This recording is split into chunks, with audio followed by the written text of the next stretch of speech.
Hello, everyone. Judy Keating here of Wise Transformation. And we have yet another interview of one of our facilitators for our Lughnasadh event for Illuminating Your Soul. I have the pleasure of knowing Tomar Levine, and she is an incredible facilitator, mentor, and healer. She is trained as a channel, healer, mentor, and teacher for light workers.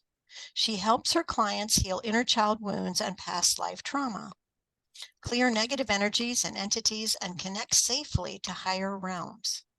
She teaches classes in empowered prayer, safety for light workers, and higher self-connection. Tomar is a compassion key master practitioner and circle leader, a clear beliefs certified coach and light worker, healing protocol facilitator. An exhibiting artist in New York City for 15 years, she currently enjoys creating soul portraits with embedded channeled messages among her many offerings. Tomar can be found at tomarlevine.com. Welcome, Tomar. Thank you so much, Judy. It's such a joy to be with you. I truly am so excited that you are going to be one of our facilitators at the Lughnasadh event. You know, that August time of year when summer is just starting to wind down a little bit. And so I just wanted to ask you, how does aligning with nature help you personally and in your creative and potential business endeavors? Yes. Well, immensely. So first of all, just to set the scene, I live in New York City, which I know is not a place that most people associate with nature or being full of green places. Of course, they're wrong. There's lots of green places. I live one block from a magnificent park overlooking the Hudson River. Riverside Park. I live right near Grant's tomb. A lot of people have heard of that. And I've lived here for many years, decades. And I would say that the proximity to the park is what sort of kept me alive all these years. So the part of New York that I live in is, in any case, it's an institutional neighborhood near Columbia University, Manhattan College of Music, two theological seminaries. It's a really cool place. It's more like a little sub city within the bigger city. I rarely venture into the bigger city, downtown, the cement wilderness. I don't really go there. I mostly just stay up here. But I have had the practice over all these many years I've lived here of going for long walks along Riverside Drive. And I could go into the park, or I could stay above, looking through the treetops, and there are big, old, majestic trees there, and looking across at the river, at the setting sun when it's twilight time. And I've done this as a regular part of my routine. And what I've also, how it's functioned in my life, my creative life, my spiritual life, and my business life, definitely, is that I've come to associate walking under the trees with receiving inspiration. Oh, how beautiful. Yeah. And there are times when I remember I would feel this sort of like I'd wake up and I just feel something stirring in me, like there was some spiritual energy that felt pregnant. And I would grab a notebook and pen, because I never go anywhere. And I advise people in general, never go anywhere without some way of recording, whether it's, by voice or written. And I just run downstairs and start running towards the park. And even while I was walking towards the park, I would start hearing things or feeling things or knowing things. And I would start engaging in two-way conversations with higher consciousness. I would ask a question and I would start being flooded with insights. I would start asking about a course I wanted to create. And I would just start seeing the different, levels or the different practices. I mean, so much of my actual juicy stuff that I've received from higher consciousness has been while I was walking in the park, under the trees. just getting out there, you're almost alone, and there's this, the trees emanate, of course, as you know, their own energy field, which is very harmonious with humans. And I discovered this one time as I was returning home back the other way, and I was walking along the street where the trees are, and then across the street to go back towards my home. And as soon as I crossed the street, I felt my energy field shrink. And I thought, Mm. oh, that's what happens when I'm under the trees. My energy field expands. Of course, I'm not aware of it. It's just so automatic. But when I saw that shift, that okay, now it's time to contract and close in again, I realized that that's what was happening. So I cannot speak highly enough of walking under trees or walking in nature by yourself when you're seeking inspiration. That's just beautiful. I'm get chills listening to you. The good kind, Yeah, the God chills. the beautiful God chills. Yes, Yeah, yes, I get them all the time, right? yeah. So when we're in this harvesting season, like Lughnasadh, at least in the northern hemisphere, Mhm. what is a practice or a suggestion that you give to your clients to sort of align with that energy? Okay, so I have to say,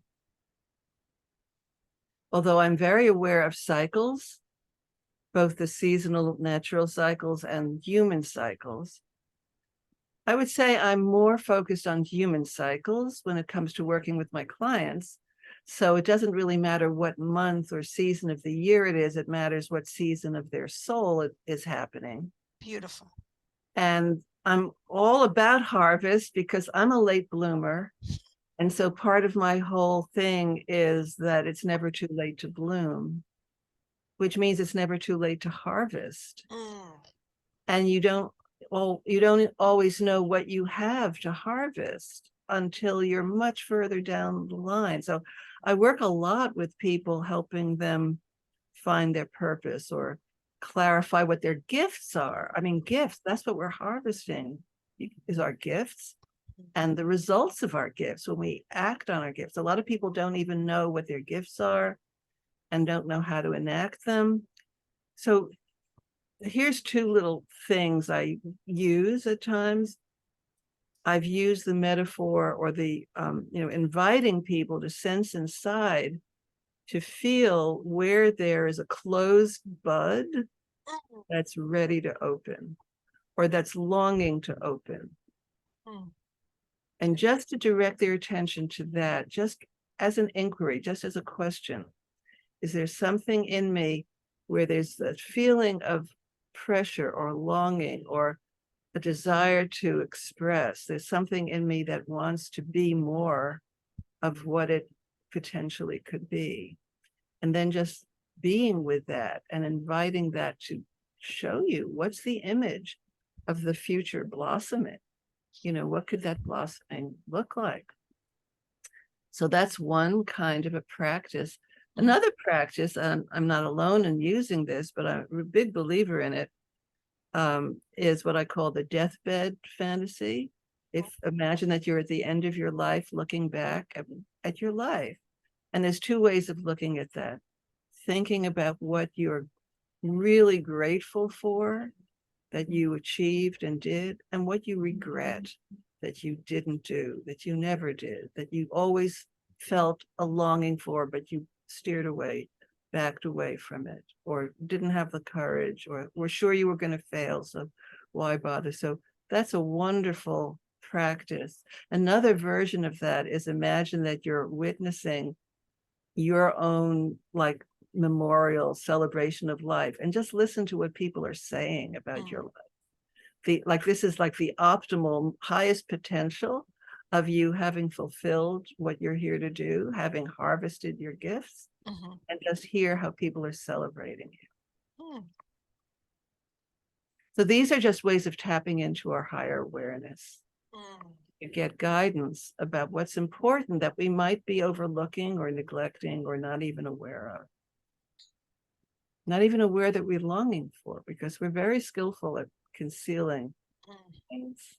We have a very clever mechanism in our subconscious mind to keep things suppressed. Beautiful. Wow. I love when I do these interviews and I learn just so many things. It's just awesome. I think it's a wonderful thing you're doing, Judy. I would love it too. So when you're presenting at our event, the title of your event is In the Garden of the Divine Mother. Yes. Can you tell us just a little bit more about that? Yeah, of course. So I developed a guided journey protocol that I've now used with many groups over years. It keeps evolving and growing and developing. I keep learning more things, seeing more potentials. And it started, well, I wanted a location in the imaginal realm where people could meet and do certain practices together. And the first time I did it in a different way. I did it in a like a temple of light that was kind of up in the sky that we needed to take a sort of a rocket ship to get to. And it was equipped with all kinds of things we could use. Everything that I needed to bring in for the different practices was there. And then when I decided to do it again, I said, I don't want it up in the air. It has to be anchored in the earth. We have to go down. So now the way I constructed it is we enter it through our heart and we go down the staircase, down a rainbow bridge into this realm that I call the Garden of the Divine Mother. And we enter a path. And as soon as we enter the path, we're aware that we're in an atmosphere that's hypercharged with life, joy, blessing. And all the frequencies of nature are on display, the colors and the fragrances and the music of the birds and just the vibrancy of aliveness. The first thing that we encounter is what I call the pool of healing. Pool of healing in which the water has been energized by the Divine Mother and has a kind of phosphorescent quality. And when you enter that pool, you're released of all the layers, the encrusted layers of whatever you're carrying right now. And not only now, but ancient layers. So it's as though imagine that you've been out walking in the desert and your body is covered with clay and dust. And without doing anything, the water just starts to dissolve it and lift it off, and one layer after another and one layer after another. And then when you're through and you feel refreshed and enlivened and you realize that a lot has been released, on the other side of the pool, when you exit, there's an angel and a nature deva waiting for you.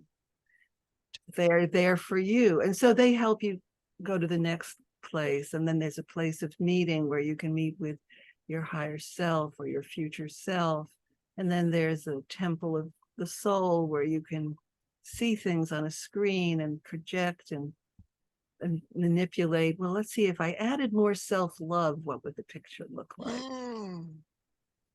So there's lots of things to do. I'm not sure exactly how I'm going to do it for this event. I haven't finalized it yet. But it'll definitely have the pool of healing, and it will have all the glory and aliveness and joy that the Divine Mother's presence imbues into this magnificent garden. And at the end, we just turn around and go back the way we came in and walk back up the bridge into our heart and into our outer reality. Well, that just sounds delicious, amazing, juicy. And I hope you can now see why I am so excited to have Tomar Levine join the circle of illuminating your soul August 6th, 2023 at noon. Go to wisetransformation.com. It's right on our front page. I can just tell you, having worked with Tomar, she is an incredible healer, compassion key facilitator, and channel. Thank So you. tomarlevine.com is where you can find her. It has been my absolute pleasure to have this little bit of time with you. My pleasure, Judy. Thank you so much. And I'm so excited about doing this and meeting everyone who's going to be attending. It's going to be wonderful. Oh, thank you. Thank you. Yeah.